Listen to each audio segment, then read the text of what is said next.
ABN వార్తలకి స్వాగతం. ముందుగా ముఖ్యాంశాలు.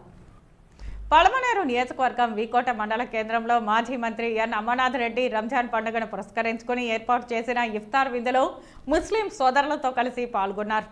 తిరుమలలో సెల్ ఫోన్ సిగ్నల్ వ్యవస్థను పటిష్టంగా అమలు చేస్తామని, అన్ని కంపెనీలతో సంప్రదించి ఈ సమస్యను పరిష్కరిస్తామని టీటీడీ ఈవో ఏవి ధర్మారెడ్డి తెలిపారు. తిరుపతి టీటీడీ పరిపాలనా భవనంలో నెలవారీ నిర్వహించే డయల్ యువర్ ఈవో కార్యక్రమం శుక్రవారం జరిగింది. గుంటూరు జిల్లా మంగళగిరి మండలం పెదవడ్లపూడికి చెందిన Gaddipati Sambasivarao alias gold man శ్రీవారి దర్శనార్థం తిరుమలకు వచ్చారు.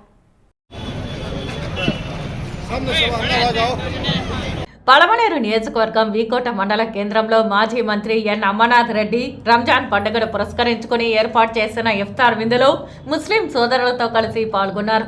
ఈ సందర్భంగా ప్రత్యేక నమాజు అనంతరం ఆయన మాట్లాడుతూ ఆ అల్లా దయతో అందరూ చల్లగా సుఖశాంతులతో ఉండాలని ఆకాంక్షించారు. ఈ కార్యక్రమంలో ఆయనతో పాటు మైనారిటీ సోదరులతో పాటు మండల టీడీపీ నాయకులు పాల్గొన్నారు.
అన్న అభిమాని వాళ్ళంతా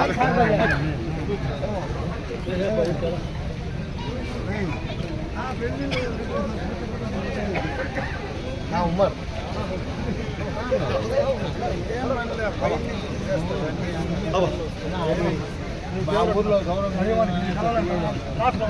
మా అన్న కొడుకున్నావాడు ఎంఏ జలీల్ రోషన్ తమ్ముడు. ఓకేనా?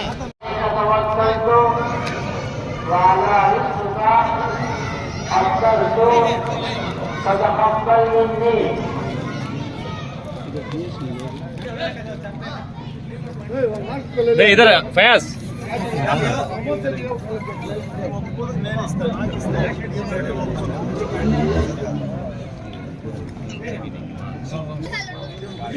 ఇలా బాగుంది లే రజా అందే అందే అందే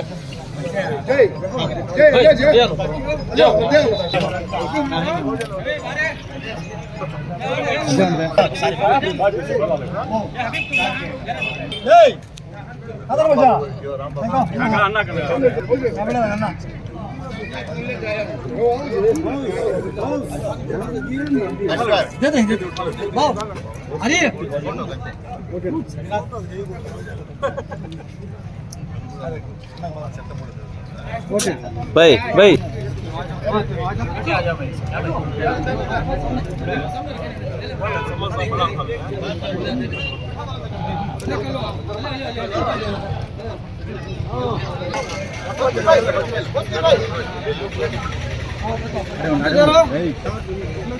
इधर से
पवित्र रमजान मास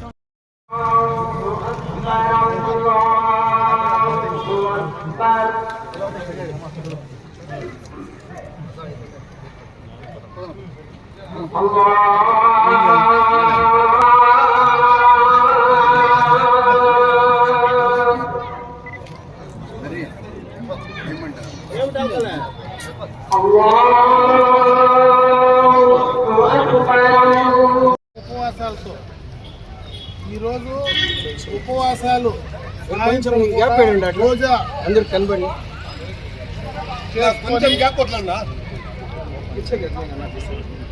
భగవంతుణ్ణి భక్తి శ్రద్ధలతో ఒక మంచి ఉద్దేశంతో అందరూ చల్లగా ఉండాలని ఈ మాసంలో మీరు చేసేటువంటి ఈ యొక్క రంజాన్ మాసంలో చేసేటువంటి ఈ కార్యక్రమంలో మీతో అందరితో కూడా ఈరోజు సాయంత్రం ఈ యొక్క ఇఫ్తార్లో నేను పాల్గొనడానికి అల్లా నాకు అవకాశం కల్పించాడు.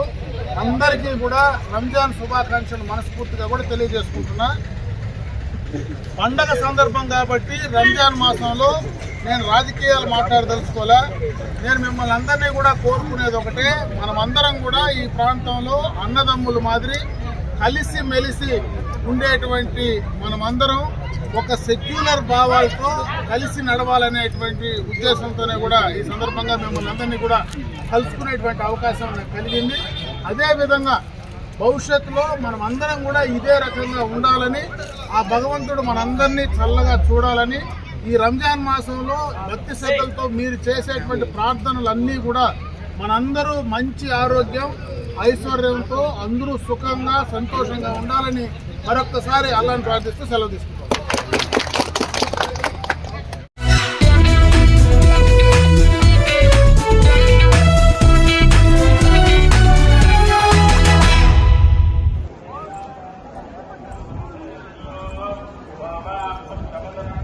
గుంటూరు జిల్లా మంగళగిరి మండలం పెదవడ్లపూడికి చెందిన Gattipati Sambasivarao alias gold man శ్రీవారి దర్శనార్థం తిరుమలకు వచ్చారు. చేతి వేళ్లకు పెద్ద పెద్ద ఉంగరాలు, కుడి ఎడమ చేతికి భారీ కంకణం, మెడలో పెద్ద చైన్లతో పాటు శ్రీవారి డాలర్ వేసుకున్నారు. సుమారు 3 కేజీల బరువు ఉన్న బంగారు ఆభరణాలతో శ్రీవారిని దర్శించుకున్నారు. ఆలయం ముందు ఆయన్ను చూసిన భక్తులు అవాక్కయ్యారు.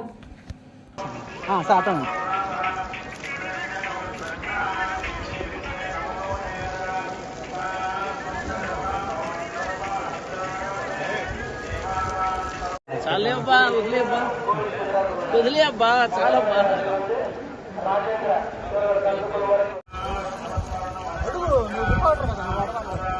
వదిలే బా సార్ 1 సెకండ్ సార్ అట్ట ఉన్నాను సార్ మీరు కదలబాకండి. విజయవాడ రాష్ట్ర సాంబశివరావు ఎంత ముందు వేసిస్తుంటారు సమయం అందుకే వేసుకో.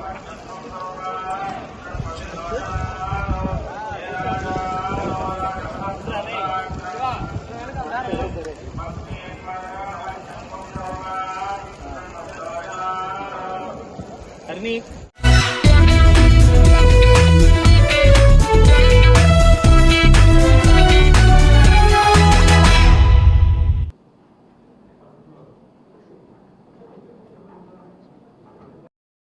తిరుపతి టీటీడీ పరిపాలన భవనంలో నెలవారీ నిర్వహించే డైల్ యువర్ ఈవో కార్యక్రమం శుక్రవారం ఉదయం జరిగింది. ఈ కార్యక్రమం అనంతరం ఈవో ఏవి ధర్మారెడ్డి మీడియాతో మాట్లాడుతూ దేశవ్యాప్తంగా 29 మంది భక్తులు పలు సమస్యలు సూచనలు తెలియజేశారని పేర్కొన్నారు. ముఖ్యంగా దర్శనాలకు సంబంధించి కాషన్ డిపాజిట్ రీఫండ్కు సంబంధించి సెల్ ఫోన్ మెసేజ్ అందుకోవడంలో సమస్యలు తలెత్తుతున్నట్లు తమ దృష్టికి తీసుకొచ్చారని తెలిపారు. అలాగే కొంతమంది శ్రీవారి సేవకులు అందజేస్తున్న సేవల్లో దురుసుగా వ్యవహరిస్తున్నట్లు తెలిపారని వారికి తగిన విధంగా సూచనలు అందజేస్తామని అన్నారు. ఎస్వీబీసీ భక్తి ఛానల్లో ప్రసారం అవుతున్న అన్ని కార్యక్రమాల పట్ల భక్తులు సంతోషం వ్యక్తం చేశారు. తిరుపతి నుండి కొంతమంది వ్యక్తులు పనిగట్టుకుని దుష్ప్రచారం చేస్తున్నారని వారికి శ్రీవారు మంచి బుద్ధిని ప్రసాదించాలని కోరారు. గత నెలలో హుండీ ఆదాయం, లడ్డు విక్రయాల వివరాలను వెల్లడించారు. ఈ సంవత్సరం ఉగాది సందర్భంగా తెలుగు క్యాలెండర్ను మొట్టమొదటిసారిగా 5,000 విడుదల చేస్తున్నామని అన్నారు. పంచాంగాలు అందుబాటులో ఉన్నాయని తెలిపారు. ఎస్ఎస్టీ టికెట్లు 30,000 పంపిణీ చేస్తున్నామని, ఎస్ఈడి టోకన్లు యథావిధిగా అమలు చేస్తున్నామని తెలిపారు. శ్రీవాణి దర్శనం టోకన్లు అపరిమితంగా అందజేస్తున్నామని చెప్పారు. వేసవి కారణంగా భక్తులకు ఎలాంటి ఇబ్బందులు లేకుండా చర్యలు తీసుకుంటున్నామని అన్నారు. ఎన్నికల కోడ్ అమల్లోకి రాగానే నిబంధనలు అమలు చేస్తున్నామని చెప్పారు. సామాన్య భక్తులకు అధిక ప్రాధాన్యత కల్పిస్తున్నట్లు ఈవో ధర్మారెడ్డి వెల్లడించారు. టాలీ అయిపోతేనే రిఫండ్ జనరేట్ అవుతుంది, లేకపోతే కాదు. అదే మెయిన్ సమస్య. ఈ ఫేస్ రికగ్నిషన్ టాలీ కాకపోవటం వల్ల, టాలీ ఎందుకు కావడం లేదంటే వేరే వ్యక్తి వస్తున్నాడు. ఎవరైతే రూమ్ తీసుకున్నారో ఆ వ్యక్తి వెళ్ళిపోవడం జరుగుతుంది తిరుమల నుంచి. ఆ కుటుంబంలో కానీ లేకపోతే వాళ్ళ ఫ్రెండ్స్ కానీ వేరే వాళ్ళు వచ్చి నాకు ఇవ్వమంటే అది ఇవ్వటం లేదు. దానికి కూడా మేము ఒక ప్రొసీజర్ని ఏర్పాటు చేసాం. ఎవ్రీ వీక్ రిఫండ్స్ ఎన్ని పోలేదు, రిఫండ్స్ లెస్ దాన్ 0.5% ఉన్నాయి. అంటే 99.5% రిఫండ్స్ వెళ్ళిపోతున్నాయి. 0.5% కంటే తక్కువనే రిఫండ్స్ వెళ్ళటం లేదు. బికాజ్ ఆఫ్ దిస్ రీజన్ అవి కూడా ఆ లిస్ట్ తయారు చేసేసి పిలిగ్రిమ్కి ఫోన్ చేసి, అయ్యా మీరే వచ్చారా, మీరు ఎందుకు వెనక్కి రాలేదు, మీరు వెనక్కి రాకపోవడం వల్ల మీకు రిఫండ్ జనరేట్ కావడం లేదు అని చెప్పి పిలిగ్రిమ్తో మాట్లాడి, పిలిగ్రిమ్ జెన్యూన్ అయితే నాతో అప్రూవల్ తీసుకొని వాళ్ళకి రిఫండ్ ఇస్తారు. పిలిగ్రిమ్ జెన్యూన్ కాకపోతే రిఫండ్ వెళ్ళదు. సో కానీ రిఫండ్ సిస్టమ్ అయితే చాలా పర్ఫెక్ట్గా ఉంది. పేయూలో బాగుంది, పేటిఎంలో బాగుంది, తర్వాత ఆన్లైన్లో బాగుంది, కార్డులో బాగుంది, అన్నీ కూడా బాగా వెళ్తూ ఉన్నాయి. తర్వాత సప్తగిరి మ్యాగజైన్ కొంతమందికి వెళ్ళడం లేదని ఇచ్చారు. సో ఈరోజు పబ్లికేషన్ డివిజన్ కూడా ఇన్స్ట్రక్షన్ చేయడం జరిగింది అందరికీ పంపమని. తర్వాత కొంతమంది శ్రీవారి సేవక్స్ తిరుమలలో క్యూ లైన్లు మెయింటైన్ చేసే దగ్గర కొంచెం రూడ్ బిహేవియర్ చేస్తున్నారు, వాళ్ళని కొంచెం కంట్రోల్ చేయమని అడిగారు. తర్వాత ఎస్వీబీసీలో ప్రోగ్రామ్ చాలా ఎక్సలెంట్గా ఉన్నాయని చెప్పేసి ఒక కాలర్ వైజాగ్ నుంచి చెప్పారు. తర్వాత ఈ లడ్డూ కాంప్లెక్స్లో లడ్డూ తీసుకునేదానికి కొంచెం టైం ఎక్కువ పడుతుంది, కొంచెం దీన్ని టైం తగ్గించే విధంగా చర్యలు తీసుకోమని చెప్పి ఒక సజెషను. తర్వాత శ్రీవారి సేవక్స్కు తిరుపతిలో శ్రీనివాసంలో తర్వాత విష్ణు నివాసంలో కొంచెం అకామిడేషన్ ప్రాబ్లం ఉంది. దాంట్లో స్నానాలు చేయడానికి తర్వాత దీనికి పోవడానికి కొంచెం 1-2 గంటలు పడుతుంది, కాబట్టి దాన్ని కొంచెం పరిష్కరించమని చెప్పారు. తర్వాత లక్కీ డిప్ విఐపి బ్రేక్ కూడా ఇంట్రొడ్యూస్ చేసే బాగుంటుంది, సేవలకే కాకుండా అని చెప్పి సజెషన్ ఇచ్చారు. అది కూడా కొంచెం పరిశీలన చేస్తాం. తర్వాత తిరుపతి దేవస్థానంలో చాలా మంచి సర్వీసెస్ ఇస్తున్నారని చెప్పేసి తిరుపతి కాలర్ ఒక అతను వెంకటేశ్వర్లు అనే అతను, ఇప్పుడే లాస్ట్ కాలర్ అనుకుంటా, అతను చాలా బాగా చేస్తున్నారు సార్ అని చెప్పి అప్రిషియేట్ చేశారు. అతనికి ధన్యవాదాలు కూడా తెలపడం జరిగింది. ధన్యవాదాలు తెలుపుతూ, అయ్యా ప్రపంచంలోనే తిరుపతి దేవస్థానం వ్యవస్థ అనేది చాలా చక్కగా ఉంది. ఏ రిలీజియస్ ఆర్గనైజేషన్ కూడా ఇంత చక్కగా వ్యవస్థను ఏర్పాటు చేసుకుని అడ్మినిస్ట్రేషన్ చేస్తున్న వ్యవస్థ లేదు. తిరుపతి దేవస్థానం the best in the world అని చెప్పడం జరిగింది. తర్వాత ఈవెన్ రామజన్మభూమి టెంపుల్ కానీ, తర్వాత వైష్ణవిదేవి టెంపుల్ కానీ, షిరిడి టెంపుల్ కానీ, వీళ్ళంతా కూడా తిరుపతి దేవస్థానానికి వచ్చి ఇక్కడ ఏ కార్యక్రమాలు ఎలా జరుగుతున్నాయో చూసుకొని అక్కడ ఇంప్లిమెంట్ చేయమని చెప్పి వాళ్ళన్నీ ఇక్కడ నేర్చుకొని వెళ్తున్నారు. తర్వాత మమ్మల్ని కూడా అక్కడికి పిలిచి వాళ్ళ సిస్టమ్స్ చూసి ఏదైనా సలహాలు సూచనలు ఇవ్వడానికి మమ్మల్ని కూడా అడుగుతున్నారంటే ఈ వ్యవస్థ ఎంత చక్కగా నడుస్తుందో మీకు తెలుసు. కానీ కొంతమంది ఏం చేస్తారంటే తిరుపతి వాస్తవ్యులే పని కట్టుకొని ఈ తిరుపతి దేవస్థానం పైన అభాండాలు మోపడం, చిన్న చిన్న సమస్యలను కూడా భూతద్దంలో చూపి ప్రెస్ క్లబ్కి వెళ్ళి స్టేట్మెంట్స్ ఇవ్వడం, ఇవి చేస్తూ ఉంటారు. సో ఆయన ద్వారా మరొకసారి అందరికీ నేను మెసేజ్ ఇవ్వడం జరిగింది ఎస్వీబీసీ ద్వారా. బట్ తిరుపతి దేవస్థానం అడ్మినిస్ట్రేషన్ చాలా చక్కగా ఉంది. ఇంత పెద్ద వ్యవస్థలో చిన్న చిన్న లోటుపాట్లు ఉంటాయి. 23,000 మంది పనిచేసేటువంటి వ్యవస్థలో ఎవరెవరు చిన్న తప్పు చేస్తూ ఉంటారు, దాన్ని సరిదిద్దుకుంటూ ఉంటాం, మళ్ళీ యాక్షన్ తీసుకుంటూ ఉంటాం. ఈ ప్రక్రియ జరుగుతూ ఉంటుంది. ఇదేదో నేను వచ్చి చేసినటువంటి ఇష్యూ కాదు. ఇది కొంతకాలంగా దాదాపు 70-80 సంవత్సరాల కాలంలో ఈ పాలక మండళ్ళు, ఈఓలు, జేఈఓలు, తిరుమల తిరుపతి దేవస్థానంలో పనిచేసినటువంటి సిబ్బంది అంతా కలిసి ఈ అడ్మినిస్ట్రేషన్ను చాలా చక్కగా ఈ ఎవ్రీ ఇయర్ దీన్ని ఇంప్రూవ్ చేసుకుంటూ చక్కటి అడ్మినిస్ట్రేషన్ మనకు అందించారు. అడ్మినిస్ట్రేషన్ ఇలాగే సాగుతుంది, ఇంకా మంచిగా సాగుతుంది అని చెప్పేసి భక్తులందరికీ అప్పుడు తెలియజేశాను. పత్రికల ద్వారా ఇప్పుడు కూడా తెలియజేస్తూ ఉన్నాను. ఎవరైతే పని కట్టుకొని విమర్శిస్తారో వాళ్ళు దయచేసి స్వామివారి దర్శనం చేసుకొని మేము చేసేది కరెక్టా కాదా అని ఒకసారి మీరు మనసుల్లో ఆలోచించుకొని భక్తులకు ఈ తప్పుడు సమాచారం ఇవ్వకుండా మీరు ఉండాలని చెప్పేసి మిమ్మల్ని అందరినీ కోరుకుంటున్నాను. భగవంతుడు మీకు తగిన మంచి బుద్ధి ఇవ్వాలని చెప్పేసి కూడా నేను మీ ద్వారా వాళ్ళందరికీ తెలియజేస్తున్నాను. తర్వాత పోయిన నెల వివరాలు. శ్రీవారిని దర్శించుకున్న భక్తుల సంఖ్య 21,10,000. హుండీ కానుకలు 118,49,00,000. అంటే మనకు 2020 కరోనా తర్వాత ఇంతవరకు కూడా 25 మంత్స్లో ప్రతి మంత్ కూడా 100 కోట్లకు పైగా మనకు హుండీ కానుకలు అందాయి. లడ్డూలు దాదాపు 1,01,00,000 లడ్లు మనం విక్రయించడం జరిగింది, భక్తులకు ఇవ్వడం జరిగింది. అన్నప్రసాదాన్ని 42,85,000 మంది స్వీకరించారు. 7,86,000 మంది భక్తులు తలనీలాలు కళ్యాణకట్లో అర్పించారు. ఉగాది అంటే తెలుగు క్యాలెండర్ను ఫస్ట్ టైం రిలీజ్ చేస్తూ ఉన్నాం. అది ఇంకొక 1 వీక్లో అవైలబిలిటీ ఉంటుంది. ఎన్ని కాపీస్ చేస్తాం? 5,000. ఇనిషియల్గా 5,000 చేస్తున్నాము. ఈ సంవత్సరం రిక్వైర్మెంట్ ఎలా ఉందో చూసుకొని నెక్స్ట్ ఇయర్ దాన్ని పెంచడం జరుగుతుంది. ఫస్ట్ టైం మేము చేస్తున్నాం కాబట్టి. పంచాంగం అయితే ఆల్రెడీ అవైలబిలిటీ ఉంది. పంచాంగం అవైలబిలిటీ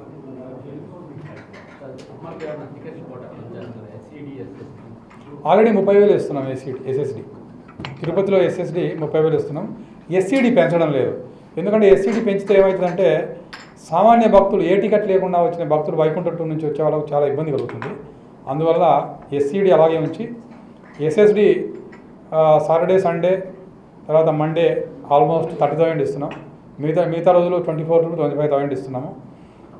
సో మిగతా అంతా కూడా సర్వదర్శనం కోసం ఏర్పాటు చేస్తున్నాం. ఇప్పుడు సర్వదర్శనంలో చాలా చక్కగా దర్శనం అవుతుంది. ఎందుకంటే వీఐపీ బ్రేక్ కూడా చాలా తక్కువ అయిపోయింది కదా. వీఐపీ బ్రేక్ దాదాపు 200-300 కంటే ఎక్కువ లేదు. ఇప్పుడు శ్రీవాణి మేము అన్లిమిటెడ్ చేస్తున్నాం. శ్రీవాణి యావరేజ్గా 1,500 నుంచి 1,600 వస్తున్నారు. అంటే ఆన్లైన్ 500 వస్తున్నారు, ఆఫ్లైన్ దాదాపు 1,000 దాకా తీసుకుంటున్నాం.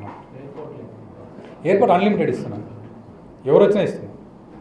ఎయిర్పోర్ట్లో కూడా యావరేజ్గా 180-190 పోతున్నాయి.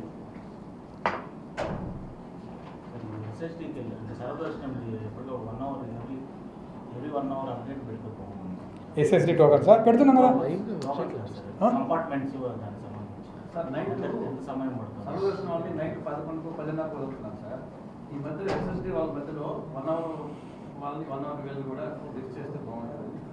ఓకే చూస్తాం.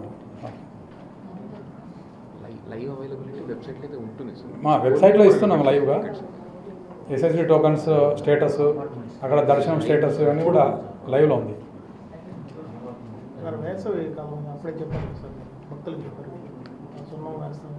ఆల్రెడీ వేసాము కదా.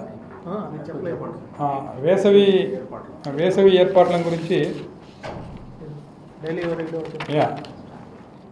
వేసవి ఏర్పాట్లో ఈ మార్చి 16వ తేదీ నుంచి జనరల్ ఎలక్షన్ కమిషన్ అనౌన్స్ చేసిన తర్వాత model code of conduct enforce అయింది, మీకు తెలిసిన విషయమే. Model code of conduct enforce అయిన తర్వాత పొలిటికల్ డిగ్నిటరీస్ ఇచ్చేటువంటి ఈ రెఫరెన్స్ లెటర్స్ అన్నీ కూడా తీసుకోవడం లేదు. అది ఆల్రెడీ బోర్డు నిర్ణయించి బోర్డు రెజల్యూషన్ ద్వారా అందరికీ తెలియజేయడం జరిగింది. కాబట్టి ఇప్పుడు ఆ ప్రముఖులకు ఇచ్చేటువంటి లెటర్ను స్వీకరించడం లేదు. ఓన్లీ ప్రోటోకాల్ పరిధిలో వచ్చేటువంటి డిగ్నిటరీస్, ఆఫీసర్స్ వాళ్ళు సొంత ఫ్యామిలీ మెంబర్స్తో వస్తేనే దర్శనం ఇవ్వడం జరుగుతుంది. అందువల్ల ప్రతిరోజు కూడా వీఐపీ బ్రేక్ 200 నుంచి 250 కంటే మించడం లేదు. మిగతా సమయాన్నంతా కూడా సామాన్య భక్తులకే కేటాయించడం జరుగుతుంది. తర్వాత వేసవి సెలవుల్లో తిరుమల శ్రీవారి దర్శనార్థం విశేషంగా వస్తున్న భక్తులకు అసౌకర్యం కలగకుండా అన్ని ఏర్పాట్లు చేయడం జరిగింది. ఆ ఏర్పాట్లో భాగంగా క్యూ లైన్లు, కంపార్ట్మెంట్లలో భక్తులకు అసౌకర్యం కలగకుండా నిరంతరాయంగా అన్నప్రసాదాలు, మజ్జిగ, తాగునీరు, అల్పాహారము, వైద్య సౌకర్యాలను క్రమం తప్పకుండా అందిస్తున్నాము. ఆలయ మాడావీధుల్లో భక్తులకు ఎండవేడి నుంచి ఉపశమనం కల్పించేందుకు చలువ పందిళ్ళు, చలువ సున్నం వేశాము. నారాయణగిరి ఉద్యానవనంలో భక్తులు సేద తీరేందుకు తాత్కాలిక షెడ్లు కూడా ఏర్పాటు చేయడం జరిగింది. భక్తుల రద్దీ నేపథ్యంలో వారికి సేవలు అందించేందుకు దాదాపు 2500 మందికి పైగా శ్రీవారి సేవకులను, స్కౌట్స్ను, గైడ్స్ను వినియోగించడం జరిగింది. తిరుమల శేషాచల అటవీ ప్రాంతంలో అగ్ని ప్రమాదాల నివారణకు టీటీడీ అటవీ విభాగం, రాష్ట్ర ప్రభుత్వ అగ్నిమాపక సిబ్బందితో, తర్వాత రాష్ట్ర అటవీ శాఖతో పటిష్టంగా ఏర్పాటు చేశాం. వేసవి దృష్ట్యా తిరుమలలోని నీటిని వృధా చేయకుండా భక్తులు పొదుపుగా వాడాలని చెప్పేసి కూడా అందరికీ విజ్ఞప్తి చేయడం జరుగుతుంది.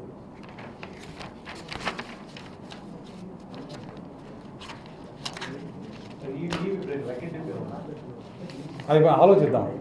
సజెషన్ ఇప్పుడే వచ్చింది కదా, మేము సాధ్యాసాధ్యాలు పరిశీలిద్దాం. ఆన్లైన్లో పెడితే ఒక సమస్య వస్తుంది. దాన్ని మేము పూర్తిగా దాన్ని సమీక్షించాము. ఇప్పుడు ఇది మన శివాని కూడా ఆన్లైన్లో ఉంది. 10,000 డొనేషన్ ఇచ్చిన వాళ్ళకు 500 రూపీస్ టికెట్ ఆన్లైన్లో ఉంది. మళ్ళీ దీన్ని కూడా ఆన్లైన్లో పెడితే చాలా కన్ఫ్యూజన్ అయిపోతారు. ఆన్లైన్ వద్దు. ఇది ఎలక్షన్ కోడ్ ఆఫ్ కాండక్ట్ వల్ల ఇది సామాన్య భక్తులకు చాలా సౌకర్యవంతంగా అయిపోయింది కాబట్టి దీన్ని ఇలాగే కంటిన్యూ చేయండి. తిరుమల తిరుపతి దేవస్థానానికి డబ్బు ముఖ్యం కాదు. తిరుమల తిరుపతి దేవస్థానానికి ముఖ్యంగా సామాన్య భక్తులకు ఎక్కువ పెద్దపీట వేయాలి. అది ఒక చక్కని అవకాశం వచ్చింది కాబట్టి ఈ సమ్మర్ సీజన్లో జూన్ 4th వరకు కూడా ఇలాగే నడిపించి భక్తులకు కనీసం సామాన్య భక్తులకు 2 నుంచి 3 గంటల పైగా ఎక్కువ టైం వస్తుంది కదా. తర్వాత ఈ ఎగ్జామ్స్ అయిపోయిన తర్వాత, రిజల్ట్స్ వచ్చిన తర్వాత భక్తుల సంఖ్య కూడా విపరీతంగా పెరుగుతుంది. ఆ సంఖ్య పెరిగేటప్పుడు డెఫినెట్గా మనం వీఐపీని క్యాన్సిల్ చేస్తున్నాం. సో ఆ క్యాన్సిల్ చేసేది ఇంకా ఇప్పుడే క్యాన్సిల్ చేశాం కదా, దీన్ని అలాగే కంటిన్యూ చేసి సామాన్య భక్తులకే ఈ టైంని కేటాయిస్తామని చెప్పేసి బోర్డు నిర్ణయం తీసుకుంది. అందువల్ల ఆన్లైన్ టికెట్స్ ఇవ్వడం లేదు. Okay, thank you.